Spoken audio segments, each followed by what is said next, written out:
Alright, what is up guys? I'm Remote Night Owl and I hope you're having a wonderful day. So today we are taking a look at your Season 7 guide for Fiddlesticks in the mid lane, or as I like to call Middlesticks. So this is a little pocket pick for me if I am up against a mid laner that I don't necessarily feel comfortable with, or if I feel like counterpicking the enemy team or setting my team up to get counterpicks. But we'll go over that in a second. So doing a quick rundown of his abilities, his passive is Dread. Standing still for 1.5 seconds grants him 25% movement speed. This can also occur during channels like his W and his ultimate, and that 25% bonus movement speed lasts for 1.5 seconds. His Q, which we will be maxing third, Terrify, is a point-and-click fear, scales from 1.25 seconds at level 1 to 2.25 seconds at level 5. Only use this on champions, never minions or monsters. Drain, we will be maxing first, deals magic, a lot of magic damage, heals Fiddle for 60% of the damage dealt, and it's a tether, so he has to stand still while he uses it.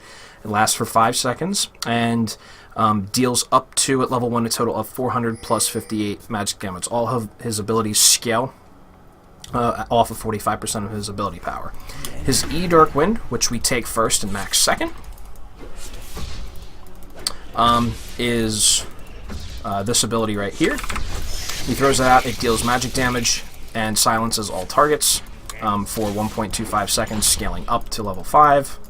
I believe with the same crowd control timer as his Q. And then his ultimate, Crow Storm, after 1.5 seconds of channeling, he teleports to target area, dealing up over the course of 5 seconds 125 plus, again, 45% of his ability power and magic damage to all targets within the radius. The bigger circle is the cast range, and the smaller circle with the thicker rim is the damage. How can I put this? Is the damage radius. So max order will be Q last, or W first, E second, Q last, and as always, ultimate will be at 6, 11, and 16. And the thing about Fiddle's abilities that make him really good is that between his W and his ultimate, he has a lot of high base damage that allows you to potentially deal well over 3,000 potential damage. Now with Middlesticks, the reason you would pick this from a standpoint of being in, like, if you're in Q, why would you pick Middlesticks? Well, if you're first pick mid lane, this really sets your team up for getting counter picks. And what I mean by that is Teemo's taking a lot of good poke damage. I thought it was going to be Lissandra mid lane, but anyway, what that means is that you first pick Fid, everyone's, the enemy team's gonna think, oh, it's Fiddle jungle, blah blah blah, we're gonna counter pick to him, and it's like, okay, then it's possible that it's set up for your mid lane to counter pick them, and it just goes on down from there because they're thinking that you're gonna be jungle.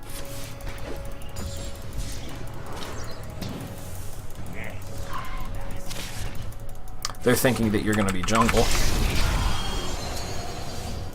And then they're like, okay, we're going to counterpick to Fiddle being jungle. And then, oh, wait a minute, he's mid lane. We screwed up. So, definitely can give your team potential there. And again, high base damage between his ultimate and his W. So real quick, before I forget, let's get to his standard combo against an enemy champion is Q, E, and W. And his E, his Crow, interestingly enough, bounces up to 6 times, and if Drain is attached to a target, the Crow will focus the target being drained, so you will get 3 out of the 6 bounces onto a singular target rather than just 6 random. Also, if there's only 2 or 3 enemies within range of the Crow's bounce, the Crow will focus on just those enemies for all 6 bounces. So if you can get that off, it'll deal a lot of damage between the two. So let's see if we can get a good trade-off on Teemo. So in lane, if you ever catch an enemy amongst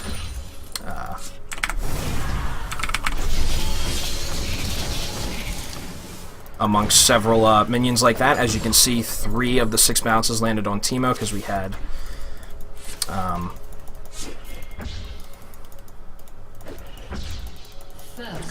we had 3 of the 6 bounces land on Teemo there off of that crow. So you only ever want to do that if you catch somebody in those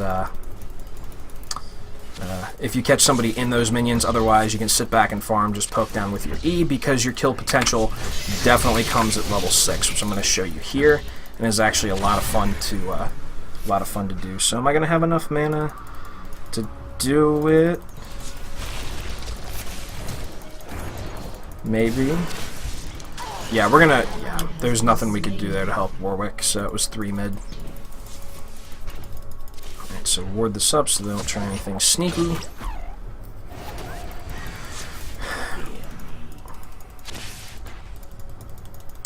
Now, like I was saying, the funny thing about Middlesticks is, another good thing about the pick is that he can gank his own lane. So at level 6, what you can do is you can sneak around to your bush, like this, since hopefully the wave will push out here.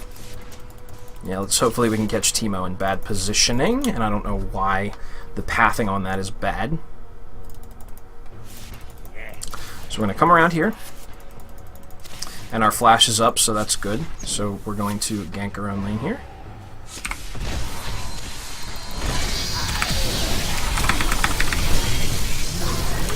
Alright.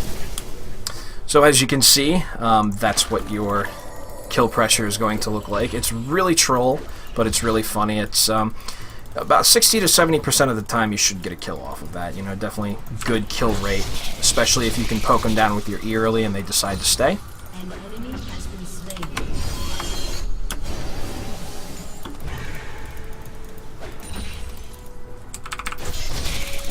Alright, so we're going to back off here. That's basically just what that looks like. Typically with the first 2 ultimates, so when you get it at level 6, then when it comes off the cooldown again, because of how long the cooldown is, you really only want to use it.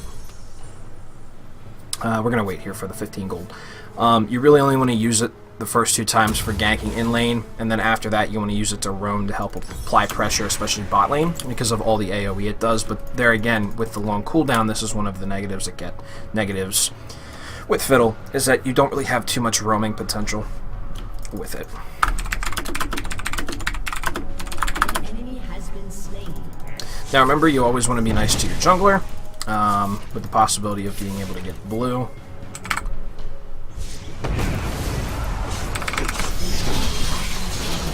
There we go. Thank you, Pantheon.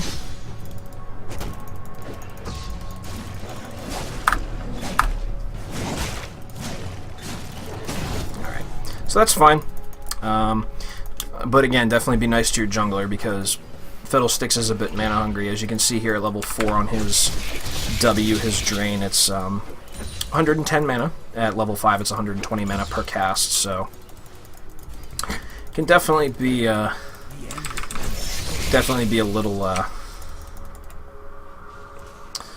little consuming at times. So since we're against AP mid with the build, we always want to go Sorc Shoes, never Ionian Boots of Lucidity, because the build we go is going to get us to 40% cooldown reduction regardless, so that 15% magic penetration is better than the 10% from the boots.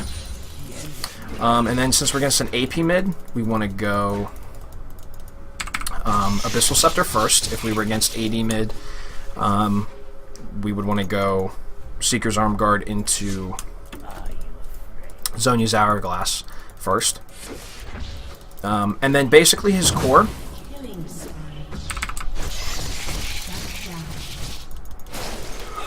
Alright, so we're going to go try and see if we can sneak up on Lissandra here. Oh, she's going to stick around.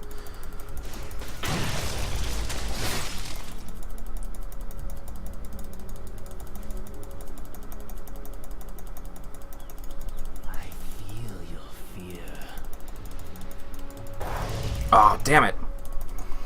I thought she was teleporting bot lane. Anyway. So he's behind. So yeah, and then, so your core is going to be Sword Shoes, Abyssal Scepters, Zhonya's Hourglass, and Morellonomicon. And then, because of how high his base damages are, you really don't need to worry about nuke damage. I mean, if you really start snowballing, you can go for Rabadon's Death Cap. But again, because of how high his base damages are, it's just better to get a bunch of utility items. Riley's Crystal Scepter will be 5th, and then 6th item will be a Magic Pen item. So either Leandri's Torment for the Riley's combo. Damn it. For the combo with Riley's. So we're going to run away from that for the combo with Riley's. Or you can get Void Staff for your 6th item instead.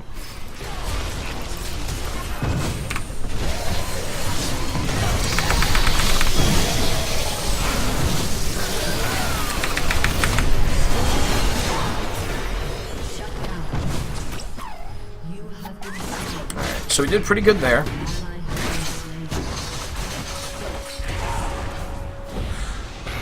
Wow. Come on, you can do it, you can do it.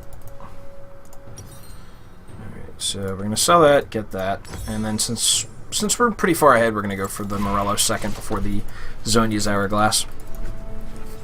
But we did what we could there. We teleported on top of everybody, got most of our ult damage off with our Fear and our E onto somebody. But typical ability combo with Fiddle is Ultimate and then QEW. And QEW is typically the combo you want to have memorized. There's really no reason to go the other way because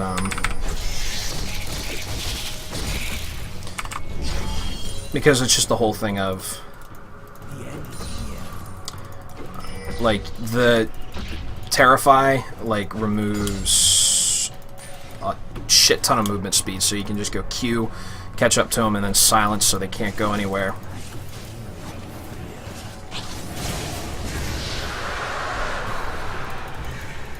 And then just drain them, and if they want to stick around. And when you have Rylai's, the cool thing about that is Rylai's with your ultimate and your drain are going to be like a perma-slow while the damage is attached.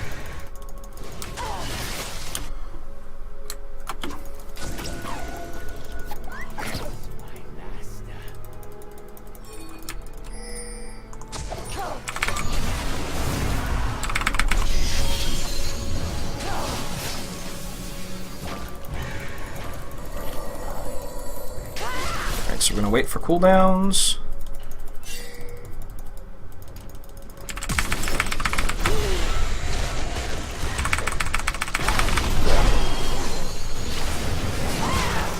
Good job. Alright, so we're going to get blue hair, and then we're going to gank Teemo. So hopefully he gives it to us.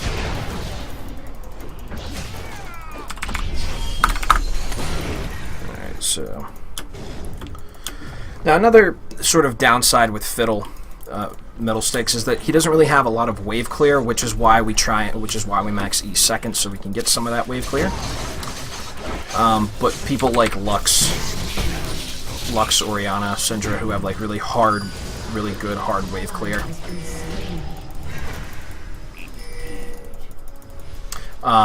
He really doesn't have the best time against that, so. An enemy has been slain. So again, you can get shoved into your tower very easily. So they don't have any wards back here, so we're going to set up for this.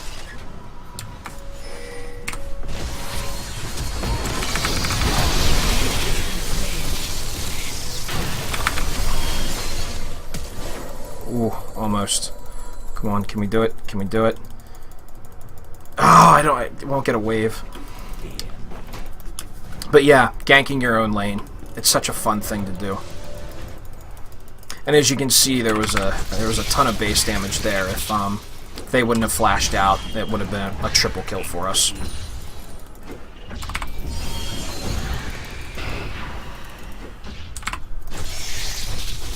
And as you can see right there, because they stayed in range of each other, it just back and forth. So just to show you how much damage his ultimate is capable of, it gives you calculations. So at level 2 on his ultimate, after 5 seconds of damage is dealt, 1125 plus 45% of your ability power. That's huge, and that's why this pick can be really good because of that damage potential. So couple that with your W, and right now we're looking at 900 plus 159 extra damage. So you put all that together, that's over 2,000 damage at level 11. And considering we're stomping right now, this is a pretty good game. So we got 40 seconds left on our ultimate. And since they're not doing a good job capitalizing off of anything,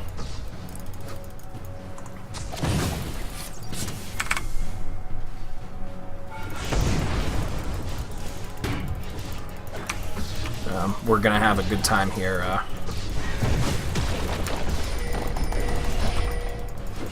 Focus the tower. Beautiful. B-E-A, beautiful. Alright, so we'll go back. Ooh, we might be able to kill her.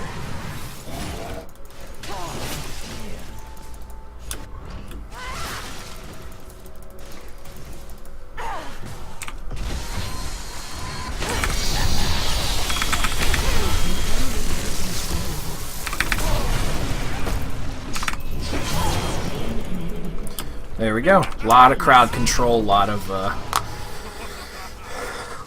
good abilities there to blow people up with.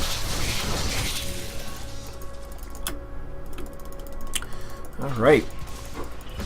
So again, 17 minutes, 98 farm. Not doing that good farm game, but we're 5-1 and 3. So that's where most of our gold is going to come from.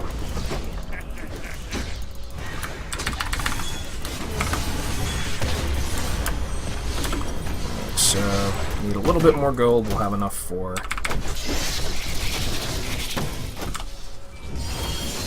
Merlinamicon. Let me go back, and then we'll be going into our Zhonya's hourglass. Now, Zhonya's is a really interesting interaction, and the reason it's a must on Fiddle is because when you pop it, champion becomes invulnerable and untargetable for 2.5 seconds, but is unable to move, attack, cast spells, or use items. Now, when his ultimate is active and everything's like flying around him, that's passive.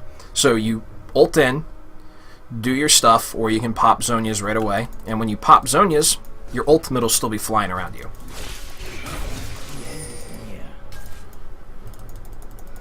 Also, it's funny that we have a Master Yi in this game, because another funny thing with Master Yi is that if he ults and you hit him with your fear, he'll just sprint away.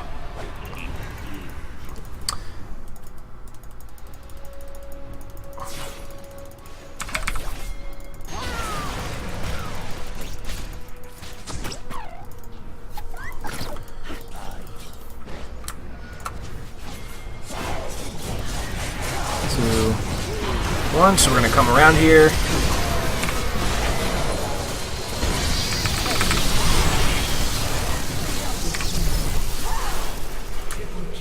And just like that, that's what Fiddle is fucking capable of. Good fucking shit.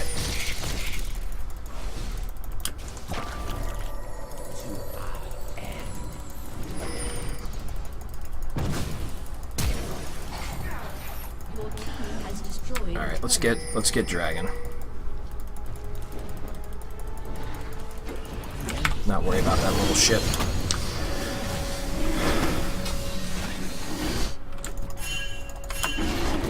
Focus on Drag.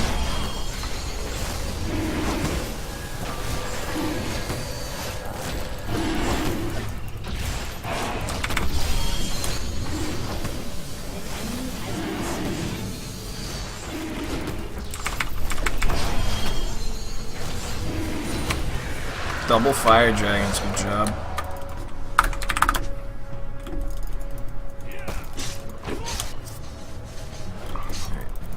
A little fun fact, in case you guys are wondering why it's not the usual techno music. Or how can I put this? Sometimes I don't pay attention to things, and fun fact about, I've been playing since the middle of Season 3, like right after Lysandra came out. So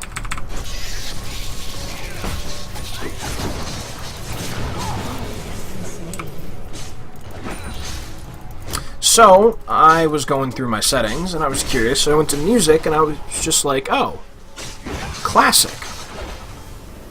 And I got really excited, because I was like, oh my goodness, they kept the original music from the first Summoner's Rift, or the Summoner's Rift that I played on. Damn.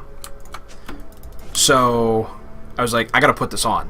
So for this video, I figured, hey, let's just do the classic music from season 3 and season 4. So for you guys who are new to the game, or newer to the game, if you didn't know that this exists, this exists. So just go to settings, music, and then put in classic.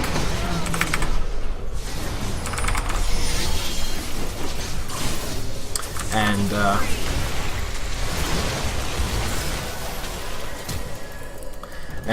you can have the original music from Summoner's Rift.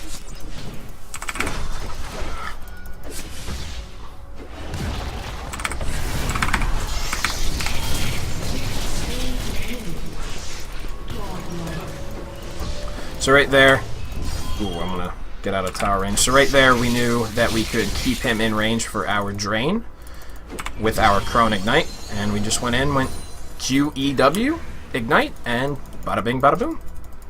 Teemo is dead.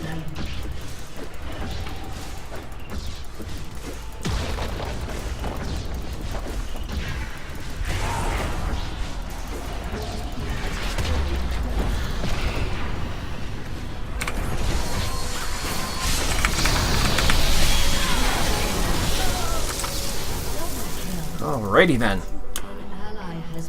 Oh, hell no! Why would you want to surrender that?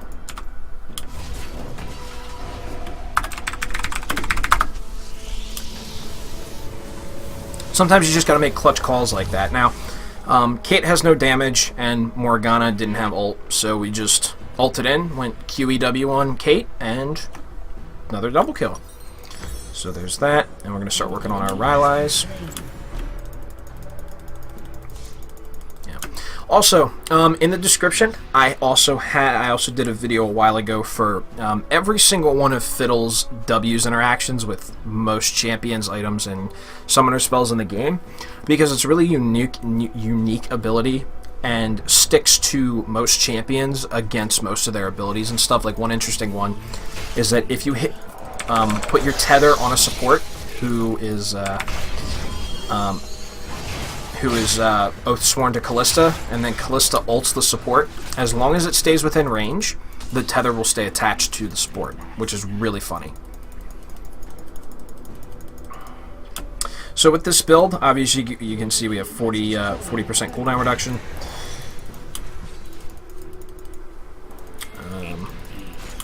And we're doing pretty damn good.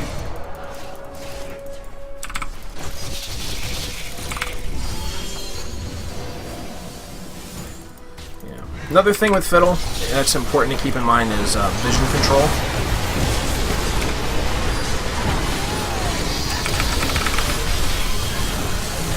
So as you can see, we're taking damage there.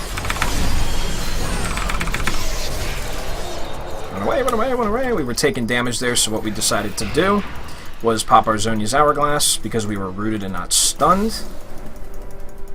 So what that allowed us to do was become invulnerable while all that extra passive damage was applied to the enemy, and we were lucky enough to get out of there.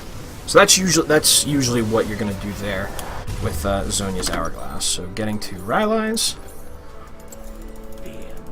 All right.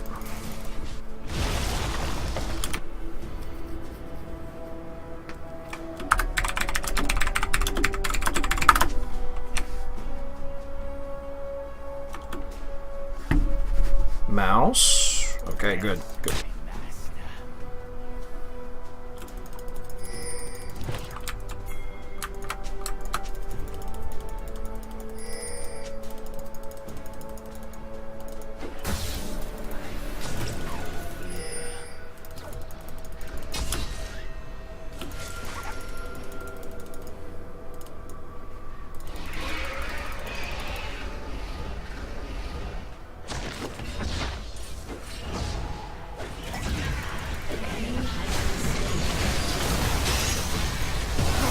So we do not have... There we go. So we do not have Zhonya's there, but we didn't have to worry about a threat of us getting focused. So we didn't have to worry about us whether or not we have to use it. Now we sit back, get Baron.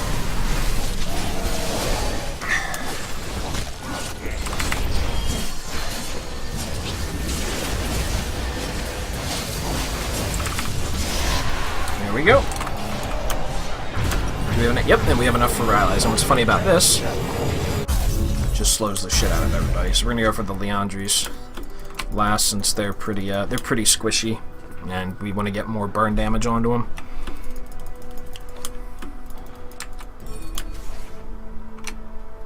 So we're really fucking far ahead, actually.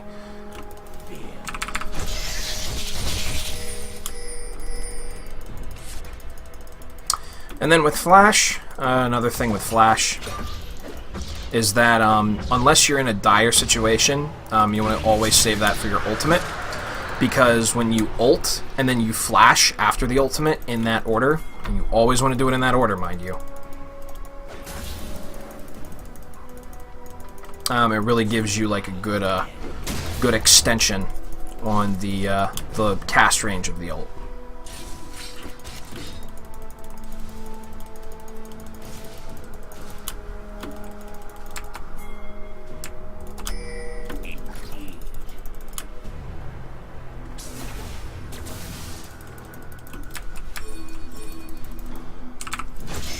So these guys are dicking around a little bit, but we definitely want to get definitely want to start pushing up here, pushing an objective.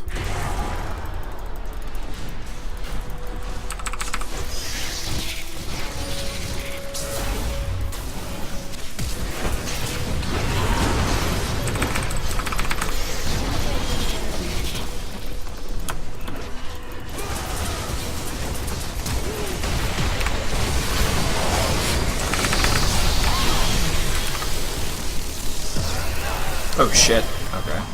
Also, if you're under tower, Zhonya's hourglass, unless you're doing some sort of persistent damage, like your ultimate, for example, will remove the target.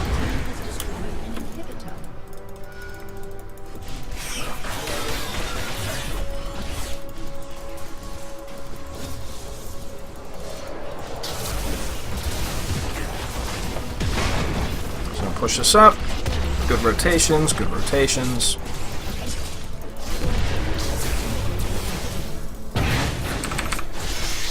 Ult's coming up. 38 seconds, so we should be able to get a good dive here.